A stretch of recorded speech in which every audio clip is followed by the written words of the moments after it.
ಎಲ್ಲರಿಗೂ ನಮಸ್ಕಾರ. ನಾಳೆ ಬಹಳ ವಿಶೇಷವಾದ ಶುಕ್ರವಾರ. ಮಹಾಲಕ್ಷ್ಮಿಯ ಕೃಪೆಯಿಂದ ಈ ಎರಡು ರಾಶಿಯವರಿಗೆ ಲಕ್ಷ್ಮಿ ಕುಬೇರ ಯೋಗ ಆರಂಭವಾಗುತ್ತಿದೆ. ಹಾಗಾದರೆ ಅಂತಹ ಅದೃಷ್ಟವಂತ ರಾಶಿಗಳು ಯಾವುವು ಅಂತ ನೋಡೋಣ ಬನ್ನಿ. ಅದಕ್ಕೂ ಮುನ್ನ ನೀವು ಮಹಾಲಕ್ಷ್ಮಿಯ ಭಕ್ತರಾಗಿದ್ದರೆ ಈ ವಿಡಿಯೋಗೆ ಲೈಕ್ ಮಾಡಿ ಮತ್ತು ನೀವಿನ್ನೂ ನಮ್ಮ ದೇಗುಲ ದರ್ಶನ ಚಾನಲ್ಗೆ ಸಬ್ಸ್ಕ್ರೈಬ್ ಆಗಿಲ್ಲ ಅಂದರೆ ಈಗಲೇ ಸಬ್ಸ್ಕ್ರೈಬ್ ಮಾಡಿ, ಹಾಗೆ ಪಕ್ಕದಲ್ಲಿ ಬರೋ ಬೆಲ್ ಐಕಾನನ್ನು ಕ್ಲಿಕ್ ಮಾಡಿ ಆಲ್ ಅಂತ ಸೆಲೆಕ್ಟ್ ಮಾಡಿ. ಓಂ ಶುದ್ಧ ಕೊಳ್ಳೆಗಳಾದ ಜ್ಯೋತಿಷ್ಯರು ನಿಮ್ಮ ಜೀವನದಲ್ಲಿ ಸಮಸ್ಯೆಗಳಾದ ವಿದ್ಯೆ, ಆರೋಗ್ಯ, ಹಣಕಾಸು ಮತ್ತು ಹಣಕಾಸಲ್ಲಿ ಯಾವುದೇ ತೊಂದರೆಗಳಿದ್ದರೂ ಕೂಡ ಮತ್ತು ಪ್ರೀತಿಯಲ್ಲಿ ನಮಗೆ ಮೋಸ, ಸ್ತ್ರೀ ಪುರುಷ ವಶೀಕರಣ, ಇನ್ನೂ ಅನೇಕ ನಿಮ್ಮ ಜೀವನದ ಗುಪ್ತ ಘೋರ ಸಮಸ್ಯೆಗಳಿಗೆ ಎಲ್ಲಿದೆ ಶಾಶ್ವತ ಪರಿಹಾರ. ಕೇವಲ ಒಂದೇ ಕರೆಯಲ್ಲಿ ನಿಮಗೆ ನಿಮ್ಮ ಸಮಸ್ಯೆಗಳನ್ನು ಬಗೆಹರಿಸಿಕೊಡಲಾಗುತ್ತದೆ.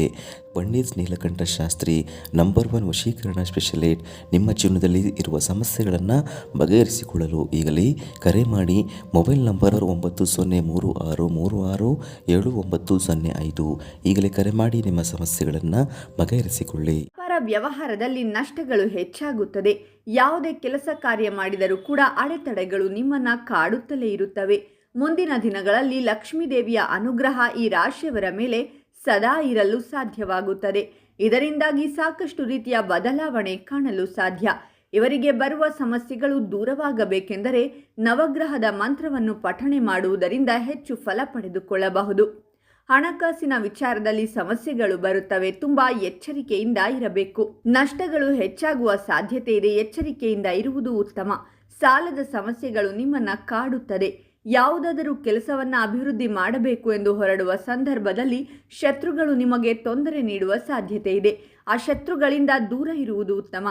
ಈಶ್ವರನನ್ನ ಪೂಜೆ ಮಾಡುವುದರಿಂದ ಹೆಚ್ಚು ಫಲ ಪಡೆದುಕೊಳ್ಳಬಹುದು. ಈ ರಾಶಿಯವರಿಗೆ ಸಾಲಬಾಧೆ ಸಮಸ್ಯೆಗಳು ಕಾಡುತ್ತಿರುತ್ತದೆ.